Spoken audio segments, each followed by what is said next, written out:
ಇಂದಿನ ವಿಷಯ: ಚೀನಾದ ಮಹಾಗೋಡೆಯು ಮಾನವನ ಚತುರತೆಯ ಅತ್ಯಂತ ಹಳೆಯ, ದೊಡ್ಡ ಮತ್ತು ಅತ್ಯಂತ ಪ್ರಸಿದ್ಧವಾದ ಸಾಧನೆಗಳಲ್ಲಿ ಒಂದಾಗಿದೆ. ಆದರೆ ಚೀನಾದ ಪ್ರಾಚೀನ ಹೆಗ್ಗುರುತನ್ನು ಕುರಿತು ನಿಮಗೆ ತಿಳಿದಿಲ್ಲದಿರುವ ಕೆಲವು ವಿಷಯಗಳಿವೆ. ಒಂದು, ಚೀನಾದ ಮಹಾಗೋಡೆಯನ್ನು ನಿರ್ಮಿಸಲು 1800 ವರ್ಷಗಳಿಗಿಂತ ಹೆಚ್ಚು ಸಮಯ ತೆಗೆದುಕೊಂಡಿತು.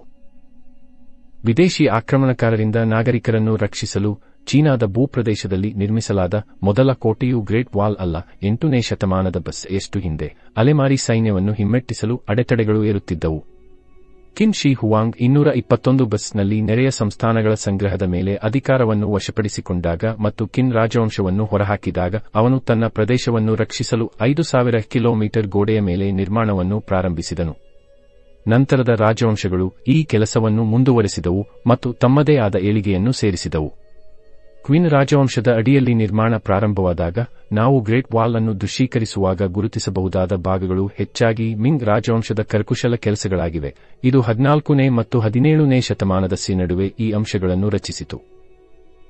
2. ಇದು ಒಂದು ಸ್ಥಿರವಾದ ಗೋಡೆಯಲ್ಲ, ಬದಲಿಗೆ ಗೋಡೆಗಳ ಸಂಗ್ರಹವಾಗಿದೆ. ಚೀನಾದ ಮಹಾಗೋಡೆಯು ಒಂದು ಸುದೀರ್ಘವಾದ, ಅಡೆತಡೆಯಿಲ್ಲದ ರಚನೆಯಾಗಿದೆ ಎಂಬ ವ್ಯಾಪಕ ತಪ್ಪು ಕಲ್ಪನೆ ಇದೆ. ವಾಸ್ತವವಾಗಿ ಪ್ರಾಚೀನ ಮತ್ತು ಸಾಮ್ರಾಜ್ಯಶಾಹಿ ಚೀನೀ ಪ್ರಾಂತ್ಯಗಳ ಉತ್ತರದ ಗಡಿಯನ್ನು ವ್ಯಾಪಿಸಿರುವ ಗೋಡೆಗಳ 20,000 ಕಿಲೋಮೀಟರ್ ನೆಟ್ವರ್ಕ್ ಎಂದು ಗೋಡೆಯನ್ನು ಹೆಚ್ಚು ನಿಖರವಾಗಿ ವಿವರಿಸಲಾಗಿದೆ. 3. ಚೀನಾದ ಮಹಾಗೋಡೆಯು ಆಶ್ಚರ್ಯಕರವಾದ ಅಂಶವನ್ನು ಹೊಂದಿದೆ. ಗ್ರೇಟ್ ವಾಲ್ ಅನ್ನು ಹೆಚ್ಚಾಗಿ ಭೂಮಿ ಮತ್ತು ಕಲ್ಲಿನಂತಹ ಗುರುತಿಸಲಾಗದ ಕಟ್ಟಡ ಸಾಮಗ್ರಿಗಳಿಂದ ರಚಿಸಲಾಗಿದೆ. ಹೆಚ್ಚು ಕುತೂಹಲಕಾರಿಯಾಗಿ, ಜಿಗುಟಾದ ಅಕ್ಕಿ ಎಂದು ಆಡುಮಾತಿನಲ್ಲಿ ಕರೆಯಲ್ಪಡುವ ಅಂಟು ಅಕ್ಕಿಯನ್ನು ಅದರ ಸಂಯೋಜನೆಯ ಗುಣಲಕ್ಷಣಗಳಿಂದಾಗಿ ಗಾರೆ ಪಾಕವಿಧಾನದಲ್ಲಿ ಸೇರಿಸಲಾಯಿತು. ಅಕ್ಕಿಯ ಅಮಿಲೋಪೆಕ್ಟಿನ್ ಅದನ್ನು ಜಿಗುಟಾದ ವಸ್ತು, ಗೋಡೆಯ ಶಕ್ತಿ ಮತ್ತು ಸಹಿಷ್ಣುತೆಯನ್ನು ವಿವರಿಸಲು ಸಹಾಯ ಮಾಡುತ್ತದೆ ಎಂದು ಆಧುನಿಕ ಅಧ್ಯಯನಗಳು ಸೂಚಿಸಿವೆ. 4. ಅಪರಾಧಕ್ಕೆ ಶಿಕ್ಷೆಗೊಳಗಾದ ಚೀನಾದ ಜನರಿಗೆ ಗೋಡೆಯ ನಿರ್ಮಾಣವು ಸಾಮಾನ್ಯ ಶಿಕ್ಷೆಯಾಗಿತ್ತು. ಆಧುನಿಕ ಸಮುದಾಯ ಸೇವೆಯ ನಿರ್ದಿಷ್ಟವಾಗಿ ತೀವ್ರವಾದ ಆವೃತ್ತಿಯಲ್ಲಿ ಗ್ರೇಟ್ ವಾಲ್ ನಿರ್ಮಾಣ, ನಿರ್ವಹಣೆ ಮತ್ತು ಕಣ್ಗಾವಲು ಕಿನ್ ರಾಜವಂಶದ ಅವಧಿಯಲ್ಲಿ ಅಪರಾಧಗಳಿಗೆ ಶಿಕ್ಷೆಗೊಳಗಾದ ಜನರ ನಿಯಮಿತ ಕರ್ತವ್ಯಗಳಾಗಿವೆ. ಕಾನೂನುಬಾಹಿರ ಕಾರ್ಮಿಕರನ್ನು ಅವರ ನಾಗರಿಕ ಸಹೋದ್ಯೋಗಿಗಳಿಂದ ಪ್ರತ್ಯೇಕಿಸಲು ಅಧಿಕಾರಿಗಳು ಅವರ ತಲೆ ಬೋಳಿಸಿದರು, ಅವರ ಮುಖಗಳನ್ನು ಕಪ್ಪಾಗಿಸಿದರು ಮತ್ತು ಅವರ ಕೈಕಾಲುಗಳನ್ನು ಸರಪಳಿಯಲ್ಲಿ ಬಂಧಿಸಿದರು. ನರಹತ್ಯೆಯಿಂದ ತೆರಿಗೆ ವಂಚನೆಯವರೆಗಿನ ಎಲ್ಲಾ ಉಲ್ಲಂಘನೆಗಳು ಗೋಡೆಯ ಕರ್ತವ್ಯದೊಂದಿಗೆ ಶಿಕ್ಷಾರ್ಹವಾಗಿವೆ. ಕೆಲಸವು ಅಪಾಯಕಾರಿಯಾಗಿತ್ತು. ಕೆಲವು ಅಂದಾಜಿನ ಪ್ರಕಾರ 400 ಕಾರ್ಮಿಕರು ಗೋಡೆಯನ್ನು ನಿರ್ಮಿಸುವಾಗ ಸತ್ತರು. 5. ಸತ್ತವರನ್ನು ಗೌರವಿಸಲು ರೂಸ್ಟರ್ಗಳನ್ನು ಚೀನಾದ ಮಹಾಗೋಡೆಗೆ ತರಲಾಯಿತು. ನಿರ್ಮಾಣದ ಸಮಯದಲ್ಲಿ ಅನೇಕ ಜೀವಗಳನ್ನು ಕಳೆದುಕೊಂಡಿದ್ದರಿಂದ ದುಃಖಿತ ಕುಟುಂಬ ಸದಸ್ಯರು ತಮ್ಮ ಪ್ರೀತಿಪಾತ್ರ ಆತ್ಮಗಳು ತಮ್ಮ ಜೀವನವನ್ನು ಕಳೆದುಕೊಂಡಿರುವ ರಚನೆಯೊಳಗೆ ಶಾಶ್ವತವಾಗಿ ಸಿಕ್ಕಿಹಾಕಿಕೊಳ್ಳುತ್ತವೆ ಎಂದು ಭಯಪಟ್ಟರು. ಮೃತ ಕಾರ್ಮಿಕರಿಗೆ ಆಧ್ಯಾತ್ಮಿಕ ವಿಮೋಚನೆಯನ್ನು ನೀಡುವ ಪ್ರಯತ್ನದಲ್ಲಿ ಶೋಕಿಸುವವನು ರೂಸ್ಟರ್ ಅನ್ನು ಎಳೆದುಕೊಂಡು ಗೋಡೆಯನ್ನು ದಾಟುತ್ತಾನೆ. ಈ ಸಂಪ್ರದಾಯವು ಆತ್ಮವನ್ನು ಕೋಟೆಯಿಂದ ದೂರವಿರಿಸಲು ಸಹಾಯ ಮಾಡುತ್ತದೆ ಎಂದು ನಂಬಲಾಗಿದೆ. 6. ಪ್ರಾಚೀನ ಕವಿತೆಯೊಂದು ಚೀನಾದ ಮಹಾಗೋಡೆಯ ನಿರ್ಮಾಣವನ್ನು ಮುನ್ಸೂಚಿಸುತ್ತದೆ. 11ನೇ ಮತ್ತು 7ನೇ ಶತಮಾನ ನಡುವೆ ಬರೆಯಲಾದ ಪ್ರಾಚೀನ ಚೀನೀ ಕವನಗಳ ಸಂಗ್ರಹವಾದ ಶಿಜಿಂಗ್ ರಕ್ಷಣಾತ್ಮಕ ತಡೆಗೋಡೆಯ ಅಭಿವೃದ್ಧಿಯ ಮೂಲಕ ಮಿಲಿಟರಿ ಆಕ್ರಮಣಕಾರರನ್ನು ಹಿಮ್ಮೆಟ್ಟಿಸಲು ರಾಜನ ಪ್ರಯತ್ನಗಳನ್ನು ವಿವರಿಸುವ ಪ್ರವೇಶದೊಂದಿಗೆ ಚೀನಾದ ಮಹಾಗೋಡೆಯ ಸರಿಯಾದ ನಿರ್ಮಾಣವನ್ನು ಊಹಿಸುತ್ತದೆ. 7. ಚೀನಾದ ಮಹಾಗೋಡೆಯು ಪೌರಾಣಿಕ ಮತ್ತು ಐತಿಹಾಸಿಕ ವ್ಯಕ್ತಿಗಳಿಗೆ ಗೌರವ ಸಲ್ಲಿಸುತ್ತದೆ. ಗ್ರೇಟ್ ವಾಲ್ ಲೈನಿಂಗ್ ಚೀನೀ ಇತಿಹಾಸದ ವ್ಯಕ್ತಿಗಳಿಗೆ ದೇವಾಲಯಗಳು ಮತ್ತು ಗೌರವಗಳಾಗಿವೆ. ಹಾನ್ ರಾಜವಂಶದ ಅವಧಿಯಲ್ಲಿ ಸೇವೆ ಸಲ್ಲಿಸಿದ 3ನೇ ಶತಮಾನದ ಜನರಲ್ ಗುವಾನ್ ಯು ಗೋಡೆಯ ಮೇಲೆ ನಿರ್ಮಿಸಲಾದ ದೇವಾಲಯಗಳೊಂದಿಗೆ ಗೌರವಿಸಲ್ಪಟ್ಟಿದ್ದಾನೆ. ಹೆಚ್ಚುವರಿಯಾಗಿ, ಗೋಡೆಯ ಮೇಲಿನ ವಿವಿಧ ಬಿಂದುಗಳು ಬೌದ್ಧ ಧರ್ಮದ 4 ಸ್ವರ್ಗೀಯ ರಾಜರಾದ ಟಿಯಾನ್ವಾಂಗ್ಗೆ ಗೌರವ ಸಲ್ಲಿಸುತ್ತವೆ. 8. ಆಕ್ರಮಣಕಾರಿ ಪಡೆಗಳನ್ನು ತಡೆಯುವಲ್ಲಿ ಗೋಡೆಯು ನಿಜವಾಗಿಯೂ ಉತ್ತಮವಾಗಿರಲಿಲ್ಲ. ಗ್ರೇಟ್ ವಾಲ್ ಅನ್ನು ಚೀನಾದ ಮಿಲಿಟರಿ ರಕ್ಷಣಾ ವ್ಯವಸ್ಥೆಯ ಪ್ರಥಮ ಘಟಕವನ್ನಾಗಿ ಮಾಡುವ ಎಲ್ಲಾ ಪ್ರಯತ್ನಗಳ ಹೊರತಾಗಿಯೂ ಇತಿಹಾಸದುದ್ದಕ್ಕೂ ದೇಶದ ಅನೇಕ ಶತ್ರುಗಳು ತಡೆಗೋಡೆಯ ಮೂಲಕ ಹಾದುಹೋಗುವಲ್ಲಿ ಯಶಸ್ವಿಯಾದರು.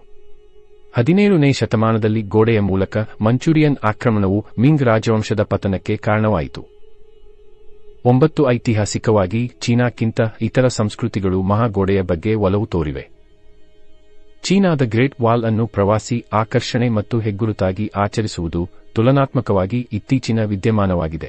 ಇದು ಅಂತಾರಾಷ್ಟ್ರೀಯ ಆಸಕ್ತಿಯ ಪರಿಣಾಮವಾಗಿ 20ನೇ ಶತಮಾನದಲ್ಲಿ ಮಾತ್ರ ಅರಳಿತು.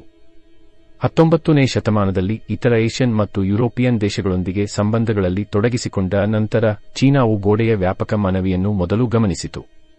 ಪ್ರವಾಸಿಗರು ಮತ್ತು ವ್ಯಾಪಾರಿಗಳು ತಮ್ಮ ತಾಯ್ನಾಡಿಗೆ ಹಿಂದಿರುಗಿದ ಕಥೆಗಳೊಂದಿಗೆ ಅವರು ಕಲೆ ಮತ್ತು ಮುದ್ರಣಕ್ಕೆ ಅನುವಾದಿಸಿದರು. ಗ್ರೇಟ್ ವಾಲ್ನೊಂದಿಗೆ ಮೋಡಿಮಾಡುವಿಕೆಯನ್ನು ರಚಿಸಿದರು. ಇದು ರಚನೆಗೆ ಚೀನಿಯರ ಮೆಚ್ಚುಗೆಗೆ ಸಹಾಯ ಮಾಡಿತು.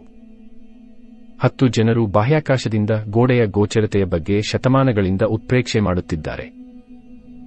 ವ್ಯತಿರಿಕ್ತವಾಗಿ ಹಲವಾರು ಖಾತೆಗಳ ಹೊರತಾಗಿಯೂ ಭೂಮ್ಯತೀತ ಗೋಚರತೆಗಾಗಿ ಚೀನಾದ ಮಹಾಗೋಡೆಯು ಇಂದಿಗೂ ಪ್ರಬಲವಾಗಿದೆ. ಮಾನವಕುಲವು ಬಾಹ್ಯಾಕಾಶ ಪ್ರಯಾಣವನ್ನು ಕರಗತ ಮಾಡಿಕೊಳ್ಳುವ 2 ಶತಮಾನಗಳ ಹಿಂದಿನದು ಎಂಬ ಅಂಶದಲ್ಲಿ ಈ ಹಕ್ಕು ವಿಶೇಷವಾಗಿದೆ ಎಂಬುದಕ್ಕೆ ಒಂದು ಉತ್ತಮ ಸಂಕೇತವಿದೆ. ಇಂಗ್ಲಿಷ್ ವಿದ್ವಾಂಸರಾದ ವಿಲಿಯಂ ಸ್ಟುಕ್ಲಿ ಅವರು 1754ರಲ್ಲಿ ಬರೆದ ತಮ್ಮ ಫ್ಯಾಮಿಲಿ ಮೆಮೊಯಿಸ್ನಲ್ಲಿ ಈ ಕಲ್ಪನೆಯನ್ನು ವಿವರಿಸಿದ್ದಾರೆ. ಪತ್ರಕರ್ತ ಹೆನ್ರಿ ನಾರ್ಮನ್ನ 1895ರ ಪುಸ್ತಕ the peoples and politics of the far ಈಸ್ಟ್ನಿಂದ ಮತ್ತು 1932ರ Ripley's believe it or not cartoon ಪಟ್ಟಿ. ಹೆಚ್ಚು ವಿಶ್ವಾಸಾರ್ಹ ಮೂಲಗಳು ಅವರಲ್ಲಿ ಗಗನಯಾತ್ರಿ ನೀಲ್ ಆರ್ಮ್ಸ್ಟ್ರಾಂಗ್ ಮಹಾಗೋಡೆಯು ಚಂದ್ರನಿಂದ ಯಾವುದೇ ರೀತಿಯಲ್ಲಿ ಗೋಚರಿಸುವುದಿಲ್ಲ ಎಂದು ಪ್ರತಿಪಾದಿಸುತ್ತದೆ. ಹೆಚ್ಚು ಕಡಿಮೆ ಬಾಹ್ಯಾಕಾಶ, ಅತ್ಯುತ್ತಮವಾಗಿ ಕಡಿಮೆ ಕಕ್ಷೆ, ಸೂರ್ಯನ ಬೆಳಕು ಮತ್ತು ಹವಾಮಾನದ ಅನುಮತಿಯಿಂದ ಗೋಡೆಯನ್ನು ಗುರುತಿಸಬಹುದು. 11 ಮೂಲ ಗೋಡೆಯ ಸಾವಿರಾರು ಮೈಲುಗಳು ಕಣ್ಮರೆಯಾಗಿವೆ. ಇಂದು ಚೀನಾದ ಮಹಾಗೋಡೆಯ ಉಳಿದಿರುವ ಅಂಶಗಳು 13,171 ಮೈಲುಗಳಷ್ಟು ವಿಸ್ತಾರವಾಗಿವೆ. ಮಾಪನವು ಪ್ರಭಾವಶಾಲಿಯಾಗಿದ್ದರೂ ಇದು ಮಿಂಗ್ ರಾಜವಂಶದ ಸಮಯದಲ್ಲಿ ಗೋಡೆಯ ಎತ್ತರದ ಉದ್ದ ಎಂದು ನಂಬಿದ್ದಕ್ಕಿಂತ ಕಡಿಮೆಯಾಗಿದೆ. 1,200 ಮೈಲುಗಳಿಗಿಂತ ಹೆಚ್ಚು ಮೌಲ್ಯದ ಅಥವಾ ಈ ಅವಧಿಯ ನಿರ್ಮಾಣದ ಸರಿಸುಮಾರು 1/3 ಭಾಗವು ಇನ್ನೂ ಮುಂದೆ ನಿಂತಿಲ್ಲ. 1960 ಮತ್ತು 70ರ ದಶಕದಲ್ಲಿ ನಾಗರಿಕ ಮನೆಗಳನ್ನು ನಿರ್ಮಿಸಲು ಚೀನಾದ ಮಹಾಗೋಡೆಯ 12 ತುಣುಕುಗಳನ್ನು ಮರುಬಳಕೆ ಮಾಡಲಾಯಿತು.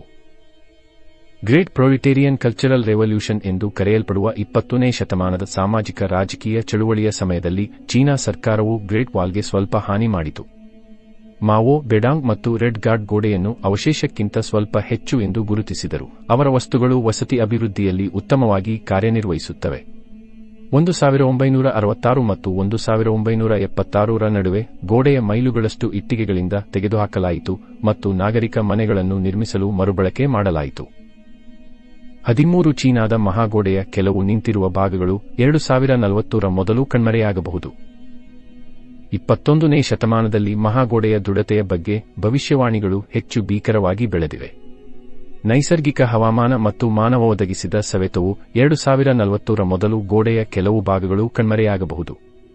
ಗನ್ಸು ಪ್ರಾಂತ್ಯದ ಗೋಡೆಯ ಭಾಗಗಳು ನಿರ್ದಿಷ್ಟ ಅಪಾಯದಲ್ಲಿದೆ ಎಂದು ಭಾವಿಸಲಾಗಿದೆ. ಚೀನಾದ ಮಹಾಗೋಡೆಯ 14 ಹೊಸ ವಿಭಾಗಗಳನ್ನು ಇನ್ನೂ ಕಂಡುಹಿಡಿಯಲಾಗುತ್ತಿದೆ. ಗ್ರೇಟ್ ವಾಲ್ನ ಹಿಂದೆ ತಿಳಿದಿಲ್ಲದ ವಿಸ್ತರಣೆಗಳನ್ನು ಇತ್ತೀಚಿನ ದಶಕಗಳಲ್ಲಿ ಕಂಡುಹಿಡಿಯಲಾಗಿದೆ.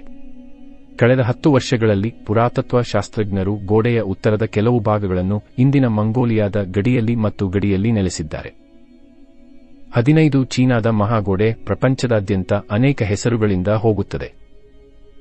The great wall of China ಎಂಬುದು ಅಮೆರಿಕನ್ನರು, ಯುನೈಟೆಡ್ ಕಿಂಗ್ಡಮ್, ಫ್ರಾನ್ಸ್ ಮತ್ತು ಜರ್ಮನಿಗಳಿಂದ ಸಾಮಾನ್ಯವಾಗಿ ಬಳಸುವ ಹೆಸರು, ಆದರೆ ಇತರ ಪಾಶ್ಚಿಮಾತ್ಯ ರಾಷ್ಟ್ರಗಳು ವಿನಮ್ರ ಹೆಸರನ್ನು ಬಯಸುತ್ತವೆ. ಚೀನಿ ಗೋಡೆ. ಚೀನಾದೊಳಗೆ ಗೋಡೆಯು ಹಲವಾರು ಮೊನಿಕರ್ಗಳನ್ನು ತಿಳಿದಿದೆ.